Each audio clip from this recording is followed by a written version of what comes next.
우리는 지난 금요일에 역대상 18장 말씀을 보았습니다. 다윗이 어디를 가든지 이겼다라는 기록을 보았죠. 이것은요, 이제 다윗이 성전 짓기를 예비하는, 안식을 예비하는 사람, 평화를 예비하는 사람으로서의 기능이었어요. 그래야 이제 그 안식의 땅에 성전이 세워질 수 있는 것이죠. 우리가 지금은 그 건물마다 주 예수 안에서 성전으로 지어져가는 존재입니다. 이제 주님이 마지막 날 오시면 모든 마귀들을, 악한 것들을 다 평정하시고 제하실 거예요. 다윗이 그랬던 것처럼요.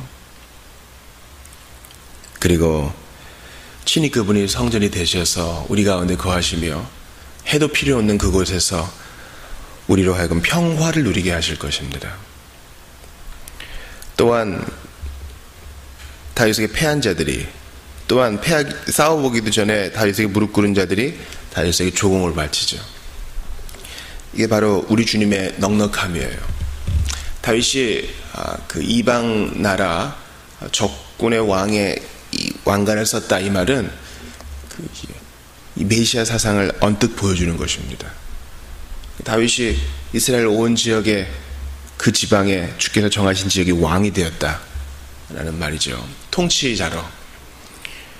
우리 주님은 모든 민족과 이방인들의 통치자로 임하실 것입니다. 이미 지금 통치자이시지만 지금도 주께 돌아오는 자, 주께 무릎 꿇는 자들이 주님께 예물을 드리고 자기 자신을 드리고 자기의 왕관을 벗어드려요. 이것을 구속사적으로 해석을 해야 우리에게 의미가 있는 것입니다.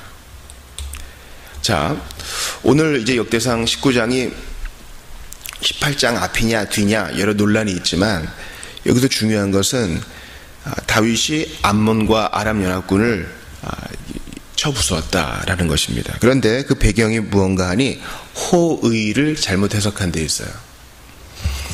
사무엘 하를 보면은 암몬 자손의 왕, 죽은 나하스 왕과 다윗이 공통점이 있으니 바로 사울과 지금 대척점에 있는 거예요.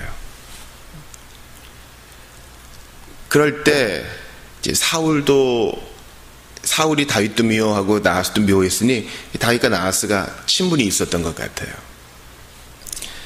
그래서 그가 죽자 이제 상주를 위로하러, 또 새롭게 된 왕을 축하하러 이제 한눈에게 조문단을 보냅니다.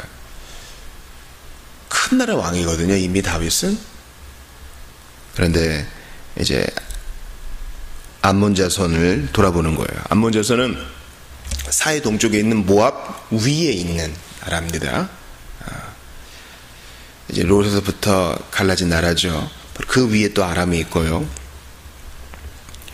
그런데 새롭게 왕이 된 나하스의 아들 한운이 이것을 의심해요. 한운 자체가 무슨 의심이 많았다기보다는 이제 그의 잘못된 방백들, 잘못된 조언자들이 문제인 거죠. 3절 보세요. 암몬 자손의 방백들이, 여기서부터 이제 문제가 생겨요. 그러므로 여러분, 누구를 장로로 세울 것이냐, 누구를 지도자로 세울 것이냐, 또는 누구를 그 지도자를 돕는 조언자로 세울 것이냐, 협력자로 세울 것이냐가 대단히 중요해요. 옛날에 그런 얘기가 있었죠. 힘 있는 황제가 전 세계를 다스린다 해도 그 황제를 다스리는 자는 그의 부인이다 그랬어요. 이 말은 뭡니까? 아무리 힘세고 능력 있는 자, 영향력 있는 자라 하더라도 그 사람을 움직이는 사람이 사실은 더 실권을 가질 수 있다는 거예요. 그 사람에게 한마디 한마디 조언하는 자가 정말 대단한 영향력을 끼친다는 겁니다. 그러므로 한 나라의 이 조언자들을 위해서 기도해 주셔야 되고요.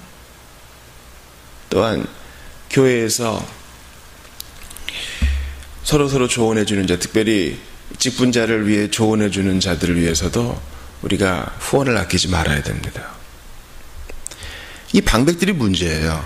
자, 3절 다시 보세요. 암몬 자손의 방백들이 하눌에게 말하되 왕은 다윗이 조문사제를 보낸 것이 왕의 부친을 존경하는 줄로 여기시냐니까. 지혜롭지 않아요. 다른 사람의 선의를 악의로 오해해버린 거예요. 정치적인 사고들이 늘 그렇죠. 그냥 그대로 받아들이면 되는데, 물론 현실 정치에서 이렇게 순진하면 안 되지만 그동안 다윗의 인품을 봤잖아요. 그 사람에 대해서 들어봤잖아요. 다윗이 이렇게 문상을 가장해서 적을 속여가지고 한 적이 있었냐고요. 실제 전술 말고요. 그런데도 암몬 자손의 방백들은 아마 자기들끼리 회의도 했을 거예요. 지금 여기저기 침략 전쟁을 하고 다닌다더라. 그래서 선의를 곡해해버립니다. 한 번 꼬고 두 번 꼬아가지고. 그래서 다윗의 이 사절단들, 조문단들은 사실 다윗의 대표죠.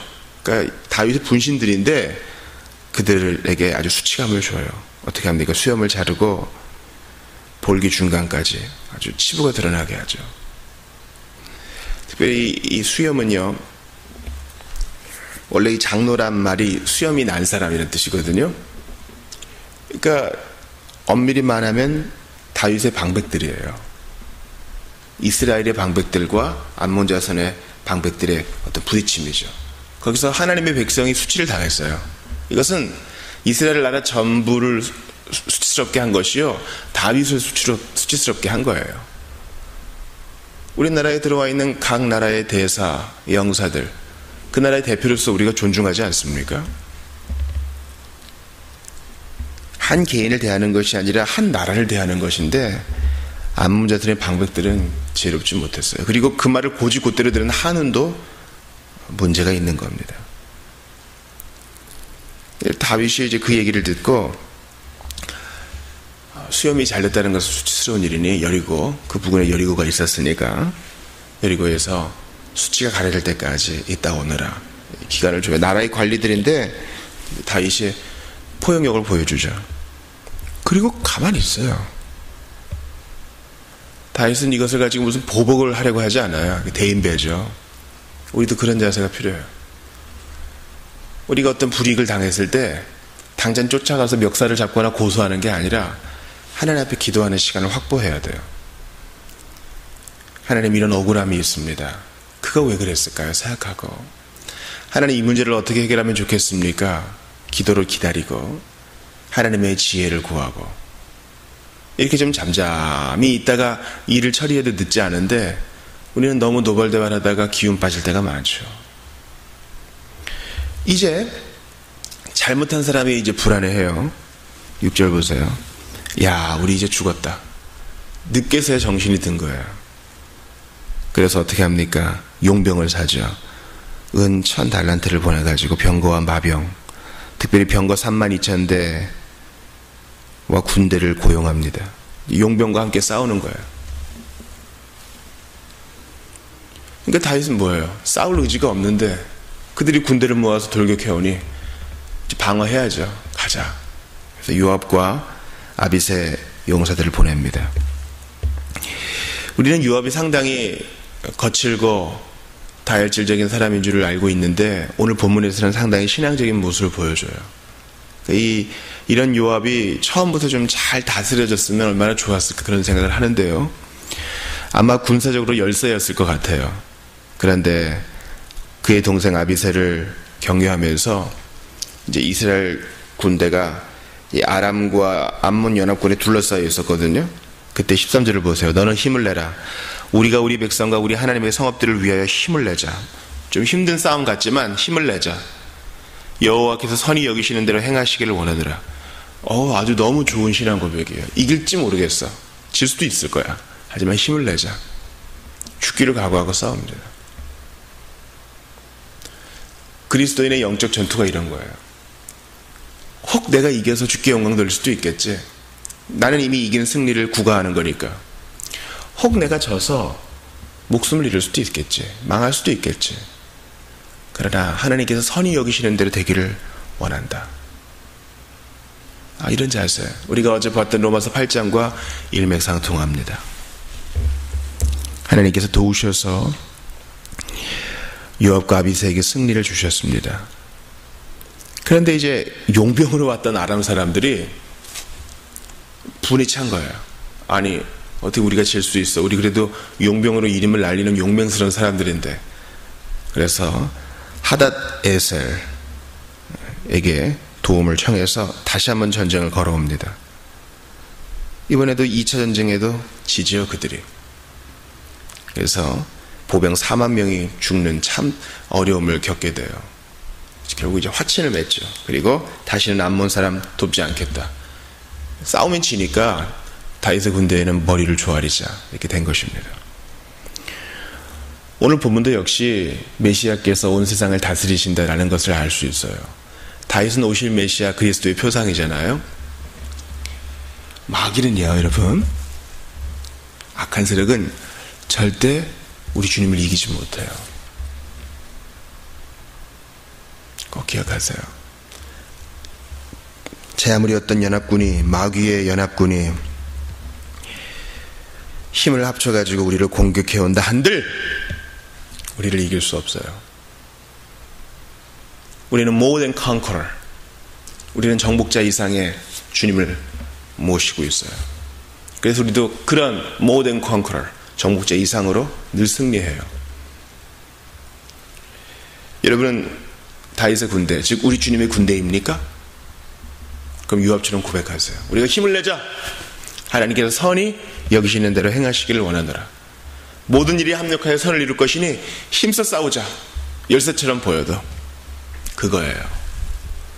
여러분 제발 아이고 적군이 많네, 싸움 포기, 이러지 마세요.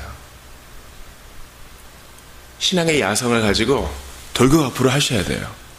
아유 저는 연약해요, 거꾸로 주면 어떻게 해요? 아니요, 나아가세요. 주님이 승리를 주실 것입니다.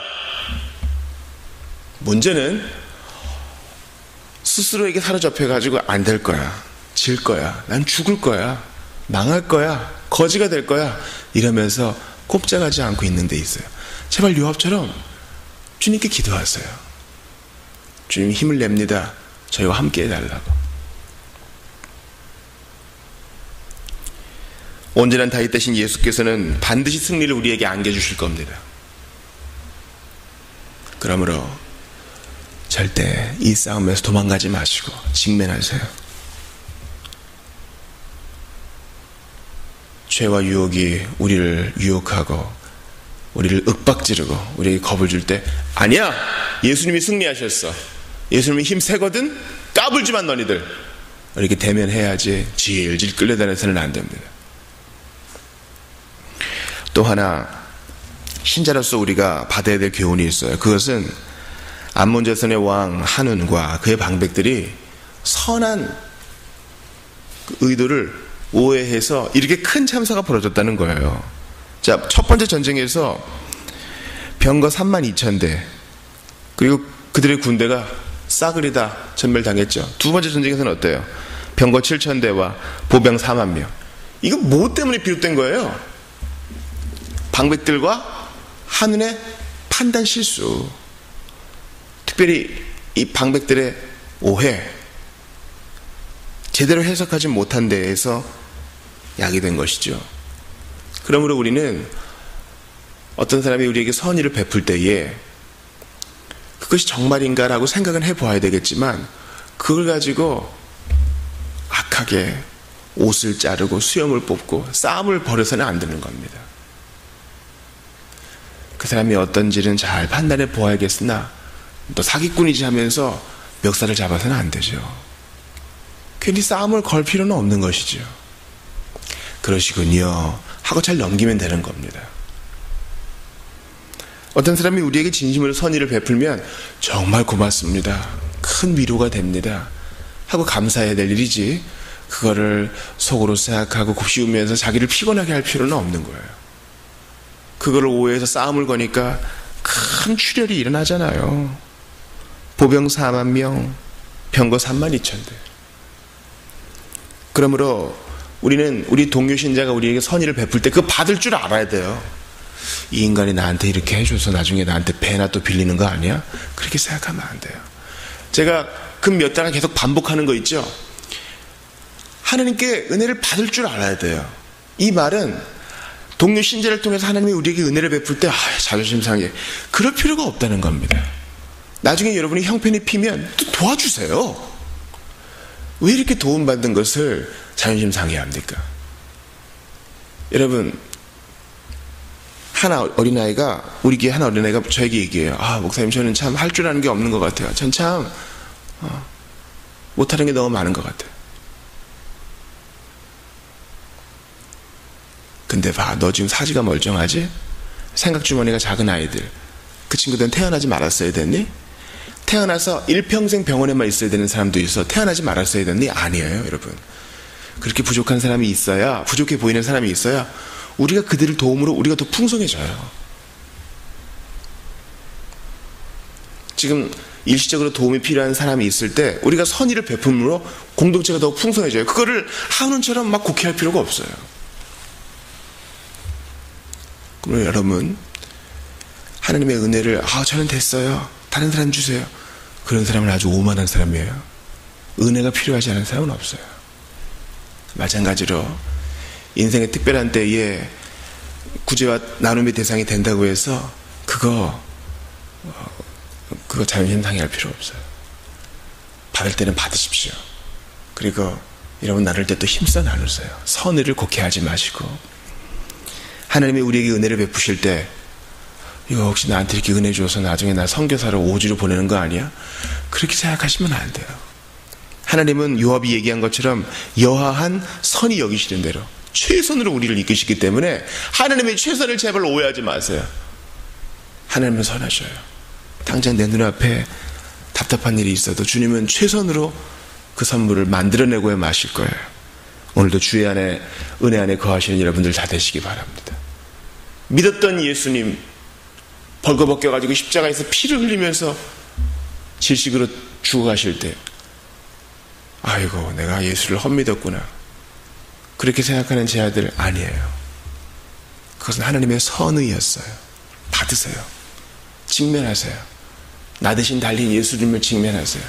좋은 선물을 받으세요. 그리고 나눠주세요.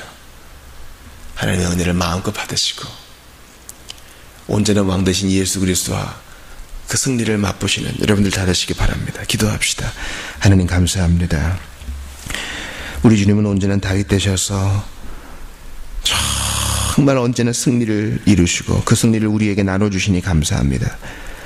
저희가 오늘도 죄와 직면하고 악함과 직면할 때 요압처럼 담대할 수 있도록 도와주시옵소서. 주님의 선하심, 선의, 은혜 베푸심, 또한 동료들에게 좀 돌봄을 받는 것을 자존심 상해하지 말고 기꺼이 받으며 우리도 나눠주는 사람이 되게 하여 주시옵소서. 오늘을 사는 모든 성도들과 함께하여 주시고 특별히 오늘도 주님을 위해서 부지런할 수 있도록 우리에게 힘을 주시옵소서. 예수님 이름으로 기도합니다. 아멘.